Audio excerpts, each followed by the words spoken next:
My name is Corinne Maddox, and according to most of my family, I'm just a pleasant 63-year-old widow who bakes too much, calls too often, and collects a military pension while watching daytime television. They don't ask about my past. They don't ask how I paid cash for my house in Alexandria. They don't ask how I managed to retire early from the Department of Defense with 3 classified commendations and a clearance level most senators never touch. And that's fine. Let them think I'm just Grandma Corinne. They'll find out soon enough. It all started at a family dinner, the kind Ally throws once a quarter to keep up appearances. My daughter had married into a well-connected Virginia family, and her husband, Preston Caldwell, was exactly what his name suggested: loud, polished, full of himself, and impossible to impress. The table was long. The wine was flowing. And I had barely finished my first bite of baked salmon when I heard it. "So, Corinne," Preston said across the table, his voice louder than necessary, "you still on that government gravy train? Must be nice getting a check for doing nothing." A few chuckles. Light ones. But no one corrected him. Not even Ally. I smiled calmly. "It's called a pension, Preston. I earned it. 34 years in military intelligence." He leaned back in his chair, swirling his wine like a man who believed he knew more than everyone else. Well, I suppose digging through dusty files isn't the worst way to avoid the front lines. The clink of his fork against the plate made it feel like a courtroom gavel. I could have shut him down right there. I could have mentioned how many missions I had helped steer away from disaster, how many foreign blacklists my analysis helped dismantle, how I had spent 3 years embedded in European counterintel teams while Ally was still in high school. But I didn't. Instead, I just refilled my glass, folded my napkin, and smiled politely. Let them believe the myth. Because unlike Preston, who worked at Delaney Security Systems, a mid-sized defense contracting firm that thought too highly of itself, I had learned the value of keeping your mouth shut until the timing was perfect.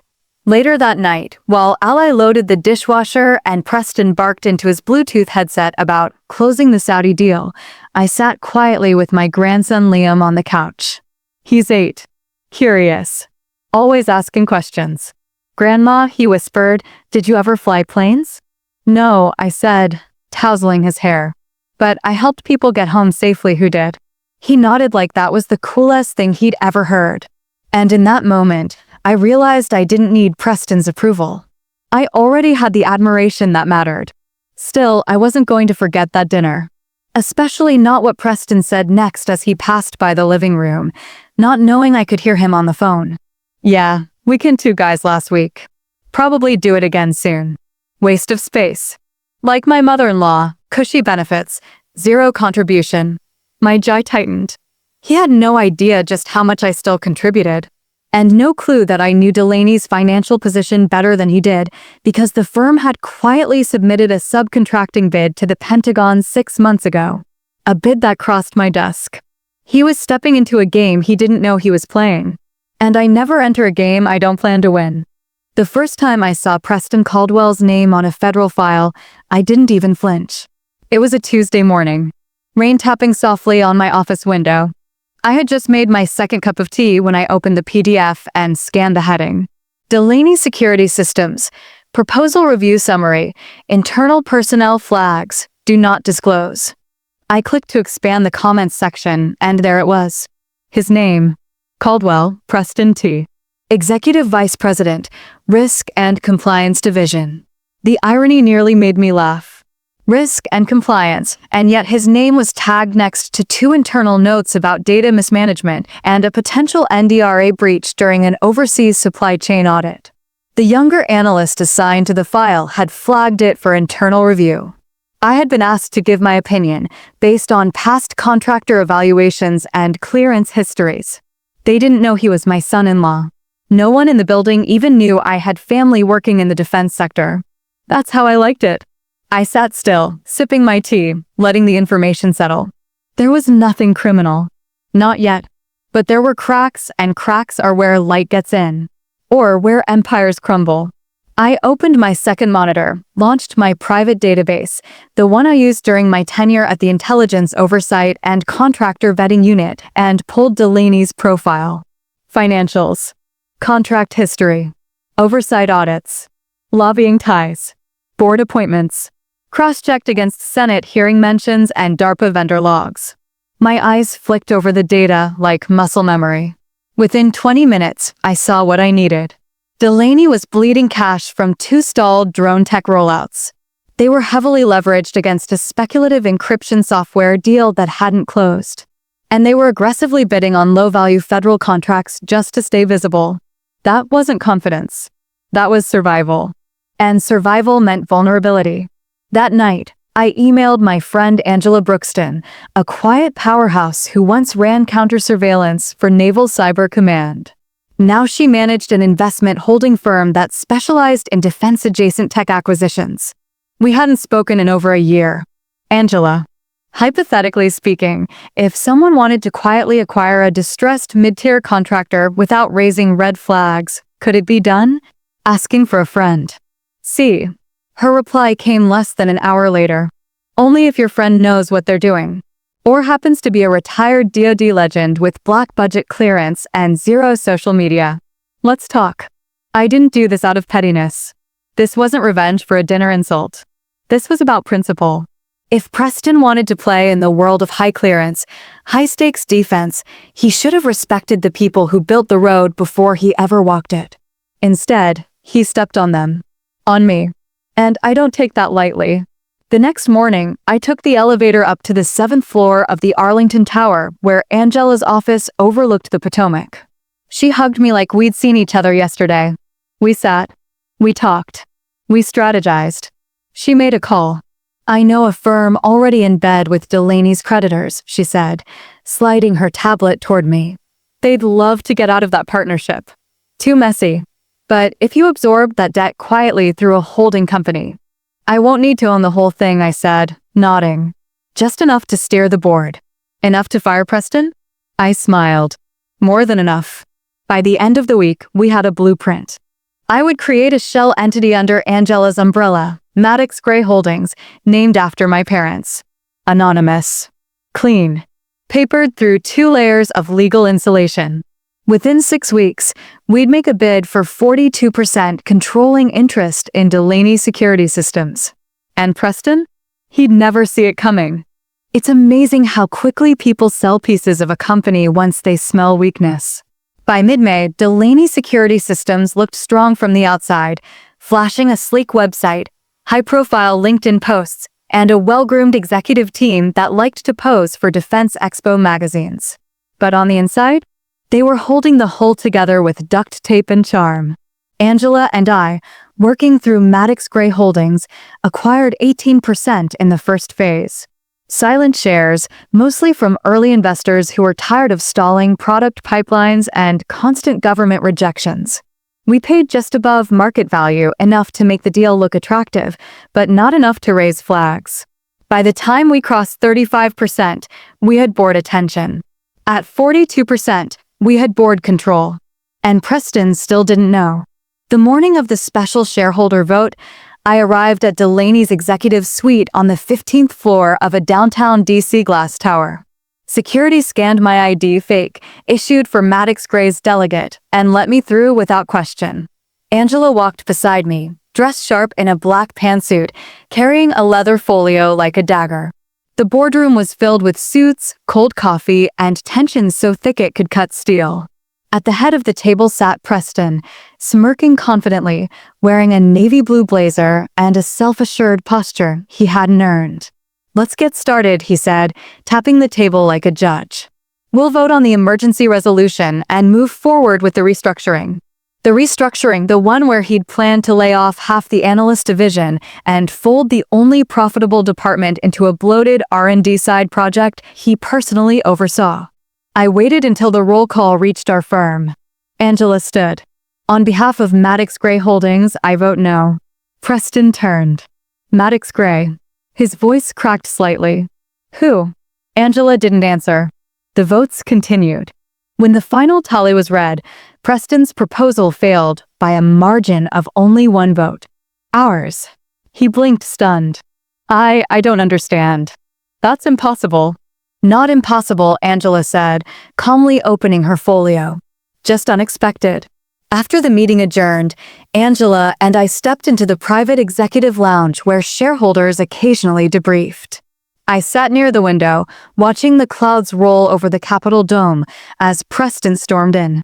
"What the hell is going on?" he snapped, his voice sharp and thin. Angela stood. "Preston," she said smoothly, "you're being removed as executive vice president effective immediately. The board has voted to restructure your role. Out." His jaw dropped. "You can't do that." "We can." And we did. His eyes shot to me. And that's when I finally looked up. And smiled. He blinked, confused, his lips parting slowly. "Wait." I stood. Calmly. Quietly. "No one ever expects the grandma," I said. "Especially not the one who reads quarterly statements before breakfast." His face drained. "You." "Yes," I said, stepping past him. "You once asked what I contribute. Consider this, my contribution."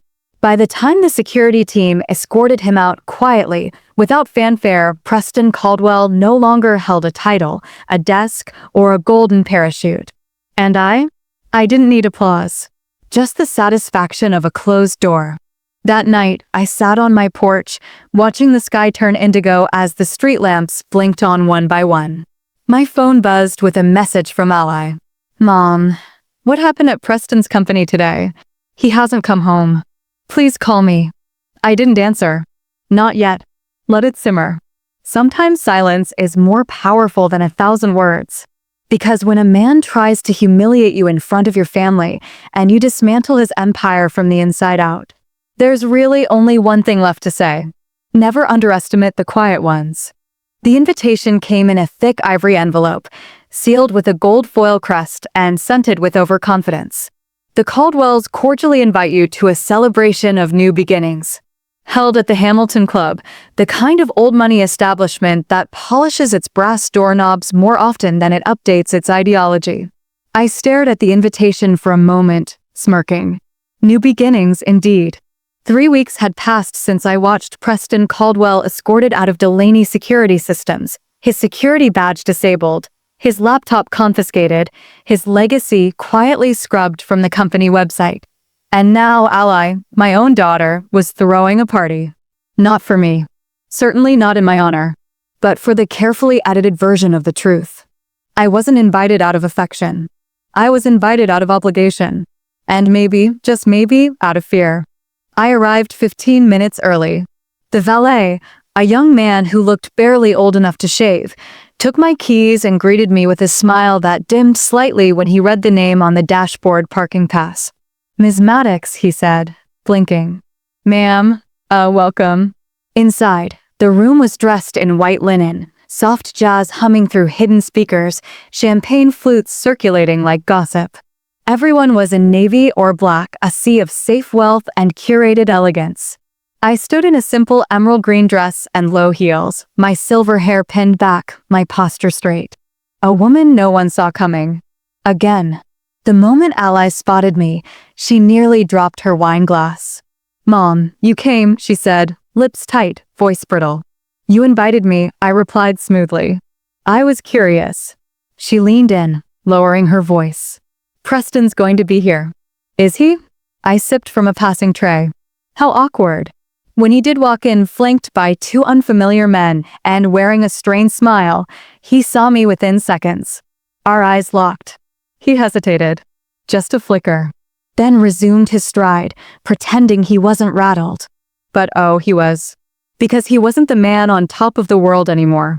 He was the man who'd been outmaneuvered by the woman he once dismissed as a pension grandma. The room buzzed around us. I listened. I watched. I waited. Not to cause a scene, but to remind them subtly, deliciously, that I had power. And that I didn't need to flaunt it to make it known. Dinner was served, speeches made, and finally Preston stepped up for a toast. "To new ventures," he said, raising his glass. "And to recognizing the people who support us quietly."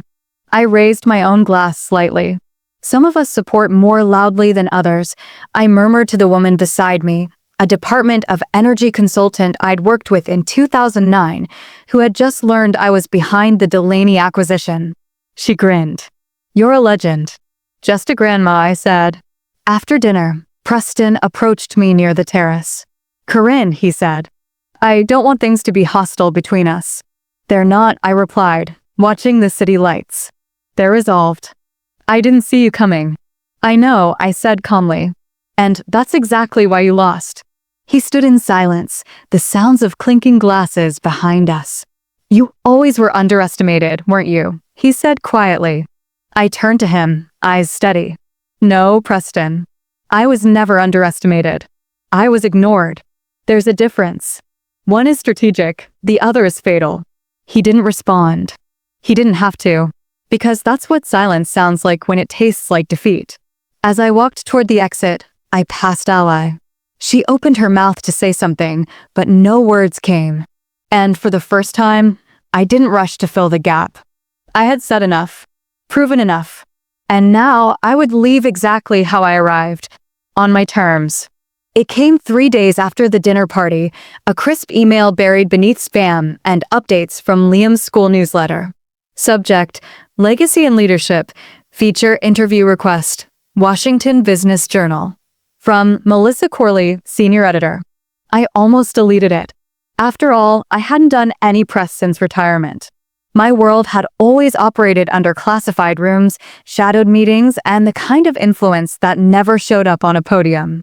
But something in the body of her message gave me pause. We're featuring female veterans who transitioned from federal service to successful civilian ventures. Your quiet acquisition of Delaney has become a case study, anonymous in some circles, but legendary in others. Legendary. Not adorable, not inspiring.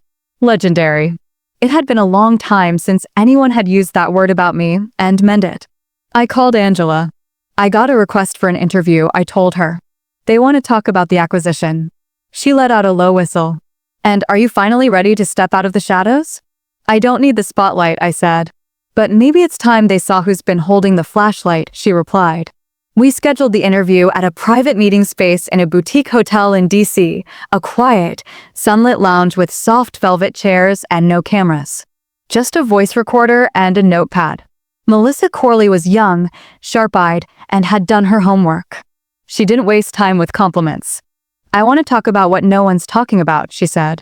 A 63-year-old woman, widow, veteran, pensioned, pulls off a quiet corporate takeover that not only removes a toxic executive, but restores integrity to a federal contractor. That's not just savvy, it's surgical. I smiled faintly. "I didn't do it for applause."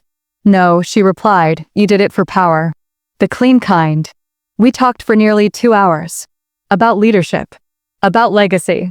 About the silence women are expected to keep as they age and the thunder they can cause when they finally stop asking for permission.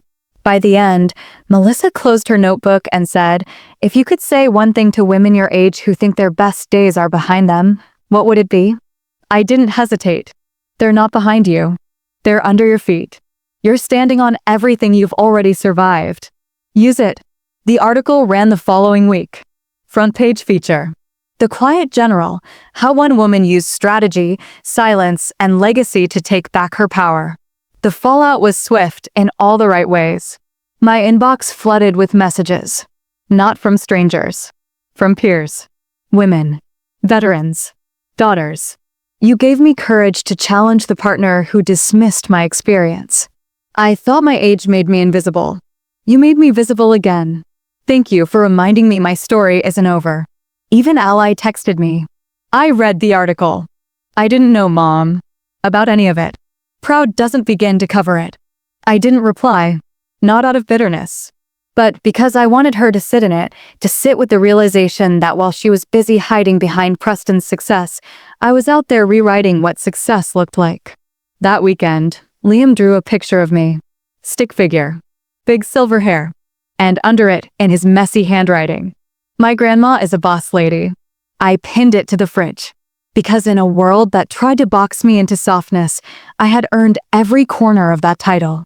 The invitation came in a navy blue envelope, tucked between a property tax notice and an ad for stair lift installation. Irony never misses a beat. It was from the National Women's Defense Leadership Foundation, a group I had known by name but never interacted with. Their seal was embossed in silver, the wording clean and official. You are cordially invited to accept the 2024 Silent Valor Award for your exceptional leadership, ethical impact, and contribution to national defense innovation in post-service civilian life. I read it 3 times before setting it down beside my tea. They were honoring me, not for what I had done decades ago in military intelligence, but for what I had done just months ago without medals, without orders, without backup. I smiled. A small one. This was not revenge. This was recognition. The ceremony was held in the Grand Hall of the Regency Conference Center in D.C., marble floors, high ceilings, crystal chandeliers. The kind of place people wore legacy like perfume and shook hands like contracts. I didn't tell anyone I was attending, not Angela, not Melissa, not even Ally. Let them find out on their own. I arrived early, dressed in a charcoal gray dress suit, minimal makeup, silver earrings that used to belong to my mother. No entourage. No escort. Just me. At the entrance, a young staffer scanned my name tag. Ms. Maddox, welcome. They're seating you at the honoree table. I nodded and followed him through the maze of linen-covered tables, clinking glasses, and whispered admiration. The program began promptly. A military band played the anthem.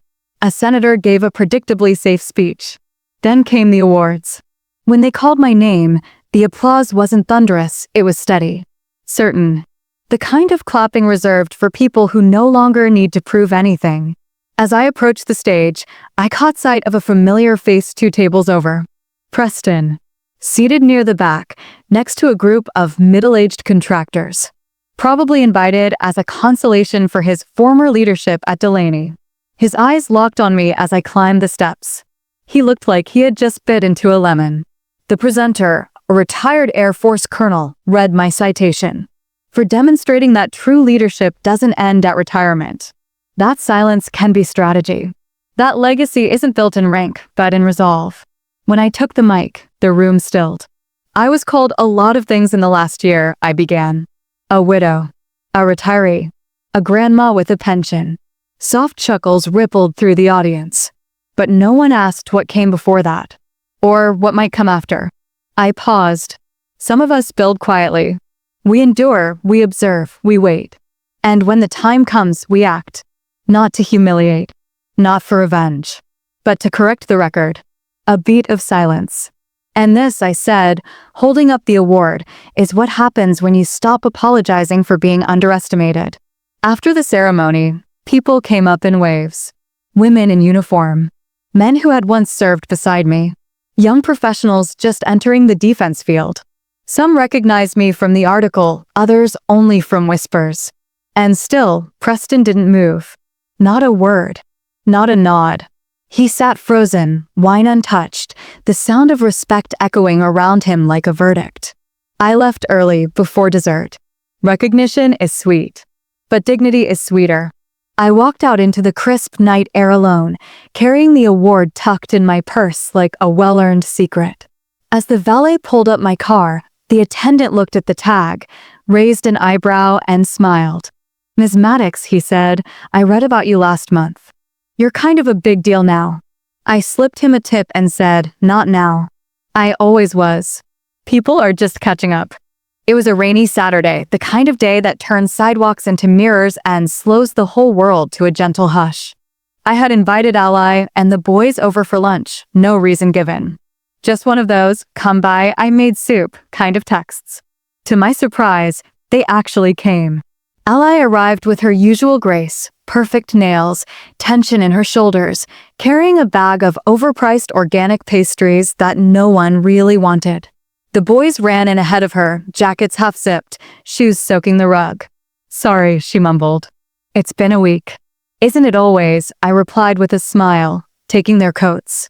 Liam, my oldest grandson, now 10 and permanently attached to a gaming device, plopped himself onto the couch, his little brother trailing behind him. Grandma, do you still have those medals? He asked out of nowhere.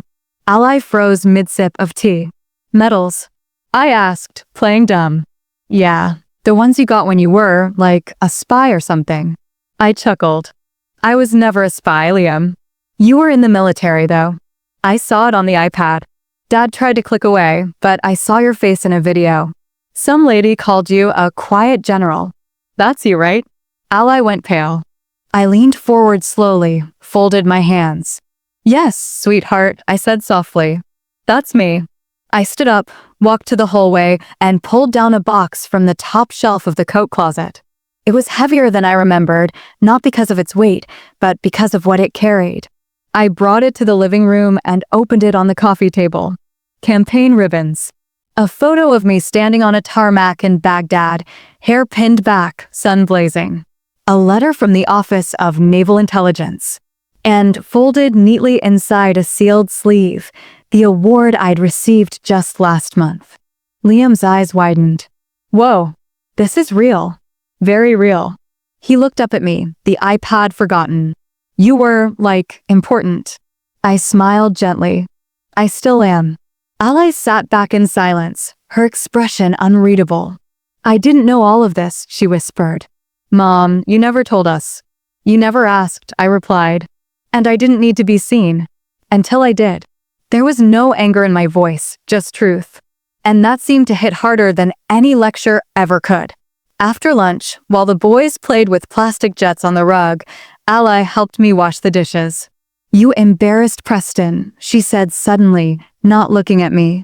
He embarrassed himself, I replied. She nodded. He's still not over it. He doesn't have to be. It wasn't for him. She looked over at me then, for the first time in what felt like years. Was it for me? No, I said quietly. But I hope you learned something anyway. She bit her lip, and for a moment, I saw the girl I used to rock to sleep after her father died, not the polished wife of a man I'd quietly dismantled, but a daughter trying to reconnect with a woman she had mistaken for fragile. That evening, as they packed up to leave, Liam gave me a hug and whispered, "You're cooler than anyone in my school." I laughed. Don't tell them that. Might ruin your street cred. As their car pulled away, I returned to the living room and stared down at the open box. I thought about sealing it again, putting it back where it lived, hidden. But then I paused and left it out. Because sometimes, your legacy isn't a story you tell. It's a truth you finally let be seen. Most people never look at the names behind the names. They see logos, brands, division titles, executive bios wrapped in buzzwords. They don't ask who owns the quiet companies listed at the bottom of shareholder reports. That's why Maddox Gray Holdings had stayed invisible for so long. It wasn't meant to impress. It was meant to shield. But in the weeks following the article, the award, and the viral quotes now being turned into LinkedIn carousel slides, people had started to ask questions. Who's the woman behind the holding company? How did she move that fast? Why Delaney? Why now?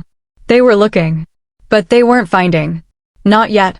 And I wasn't about to hand them the answer. Angela called me on a Tuesday evening, sipping wine over FaceTime, her expression as amused as ever. You're getting popular, she said, lifting her glass. I'm getting visible, I corrected. Same thing in this town. I raised an eyebrow. Only if you want to be monetized. She leaned in. There's talk about offering you a board seat. 3 different defense startups. One's a satellite data company. The other is working on unmanned submersible tech. I'm not interested, I said. You're not. No, I said plainly. I didn't buy Delaney to build a portfolio. I bought it to send a message. And that message has been delivered. That week, I returned to Delaney's headquarters. Quietly. No press. No ceremony. Just a walk through the halls I now owned. People looked up when I passed. Not in fear. In recognition. Because the woman they'd been told was the reason for restructuring had turned out to be the architect of their new stability. The day Preston left, stock projections tanked. Now, under new direction, my direction, contracts were stabilizing. Morale was up. The culture was no longer built on fear. I stepped into the break room, where a few young analysts sat around microwaving lunches and exchanging data stories. One of them, a bright-eyed woman no older than 28, turned to me. Are you? I nodded before she finished. I just want to say, she said, her voice trembling, it's really powerful what you did. My mom is a retired Air Force engineer. She cried reading about you. She said, that's what I could have been if they hadn't pushed me out. I didn't know what to say. So I didn't say anything at first. Just reached into my purse and handed her my card. Corinne Maddox. Strategic Oversight, Maddox Gray Holdings. Confidential contact only. When I got home that night, I found an email waiting from the Small Business Defense Advocacy Group. They wanted me to speak at an event for women-owned federal contractors. Topic: When Legacy Meets Leverage. It was catchy. It was flattering. But I declined. Because not every victory needs to become a TED Talk. Some wins belong in silence. In the background. In the way a building doesn't brag about the foundation holding it up. Later that week, I walked by the office printer and noticed a new employee onboarding packet sitting in the tray. On the cover, the Delaney logo, followed by a single line beneath it. A Maddox Gray company. No spotlight. No interview. Just the truth. Printed. Permanent. Quiet. Like me. Every Tuesday morning, the Delaney Security Systems building smells faintly of burnt coffee and printer ink. I'd know. I own it. Not just the company. The actual building. 3 floors of tinted glass, a rooftop satellite hub, and a lobby fountain that someone once called inspirational but unnecessary. I let it stay. Mostly because the sound of flowing water masks awkward elevator silences. And because I can. I don't come in often. I don't have to. I don't sit in an office, sign memos, or pretend to be part of the daily churn. That's for younger people still building something. What I've built is complete. But every few weeks I show up quietly, like I did this morning, wearing a simple gray coat, low heels, and my hair in a twist. No press badge. No entourage. Just me, Corinne Maddox, the woman they used to call just a grandma with a pension. The receptionist, a young man named Eli, always polite, always sharp, greeted me with a respectful nod. Ms. Maddox, would you like your usual conference room? No, I said, smiling. I think I'll just walk today. He smiled. Of course. I passed through the halls, nodding at the people who used to glance away when I first appeared, unsure if I was HR, a board spy, or someone's powerful aunt. Now they know. And more importantly, they respect it. Not because I made a scene, but because I changed the scene. At the end of the corridor, I paused before a plaque mounted to the wall. Simple. Brass. Maddox Gray Holdings, Strategic Oversight Division. Underneath, in honor of legacy that builds silently. Angela had insisted on the tribute. I told her it was too much. She ignored me, like good friends do when you're being too modest. Later that afternoon, I stopped by a small cafe near the base of the building, one of those overpriced espresso places where people pretend to work while people watching. I took a corner seat. From where I sat, I could see the full front of Delaney HQ. 3 men in navy suits exited the revolving door. One paused, pointing up toward the corner window, then shook his head like he didn't believe what he'd just learned. The woman they were discussing was seated 20 feet away, sipping black coffee. My phone buzzed. A text from Liam. Grandma, my teacher wants to know if you'd ever talk to our class about leadership. I stared at the screen for a moment, letting a grin tug at the corner of my mouth. Sure, I typed back. But only if they're ready to hear what real leadership looks like after 60. There was a time not so long ago when even my own daughter saw me as fragile. When my son-in-law mocked me for being retired, as though the absence of a title meant the end of my usefulness. And yet here I was. Not loud. Not petty. Just present. The kind of presence that makes people straighten their posture when you enter a room. Not because you asked them to, but because you earned it. I've been called many things in my life. Commander. Widow. Mom. Old. Difficult. Outdated. Even irrelevant. But now I'm called something else entirely. The woman who owns the building. And that's more than a title. It's a legacy. Built not with noise, but with precision, patience, and the kind of silence that shifts everything. The envelope was hand-delivered this time. No email. No text. No formality. Just a small ivory card tucked into a silver-trimmed envelope with my name written in Ally's delicate cursive. Inside was an invitation. Dinner. Just us. No noise. No Preston. No press. No performance. We just want to understand. Love. Ally and Liam. I held the card for a long while, flipping it between my fingers like it might change if I looked at it long enough. There was a time I would have jumped at the chance. A time I craved even the shallowest apology wrapped in a dinner roll and empty chatter. But that time was long gone. Still, something about the way she had written, "We just want to understand," stopped me. Not a request to explain. A desire to listen. That was new. I arrived a few minutes after 7. Ally opened the door, dressed in a soft blue sweater, her hair pulled back, no lipstick, no pretense. Her smile was tentative, the way a child might greet a parent they hadn't called in too long. Liam rushed up behind her and nearly knocked me over with a hug. "Grandma, I saved you the seat with the good view, the one where you can see the bird feeder." I laughed. "That's the best seat in the house." Dinner was quiet, not awkward, just gentle. Homemade chicken pot pie, simple salad, water with lemon slices. Not a wine glass in sight. No Preston. And no talk of Delaney. No mentions of contracts or articles or awards. Just us. After dessert, Liam went to the living room to build an impossibly elaborate Lego spaceship. Ally and I sat in the kitchen with our empty plates between us, both staring at our tea. Then she spoke. "Why didn't you tell me who you were?" I looked at her, eyes soft. "Because you already decided." She winced, but didn't deny it. "I thought if I stepped back, gave you your space, your own life, maybe that would be enough. But watching you orbit around Preston, around his career, I didn't want to be another voice asking for your attention." She wiped a tear from the corner of her eye. "I feel like I don't know you. And worse, like I never tried." There was a long pause. The kind where forgiveness either breaks the silence or gets buried beneath it. I reached for her hand. "You're trying now," I said. "That counts." She looked up at me, then smiled, not forced, not fragile. "Real. I want Liam to grow up knowing who you are. Not the version we painted, the real you." "He already does," I said. "He asked about my medals before you ever did." Ally laughed softly, embarrassed. "That sounds about right." Before I left, she handed me a small envelope. Inside was a photograph. Printed. Not digital. It showed me at the award ceremony, standing at the podium, eyes focused, a calm strength in my expression I hadn't even known was captured. "He found this online and printed it at school," she said. "Said it was going on the fridge." I didn't speak. I just folded the photo carefully and tucked it into my purse.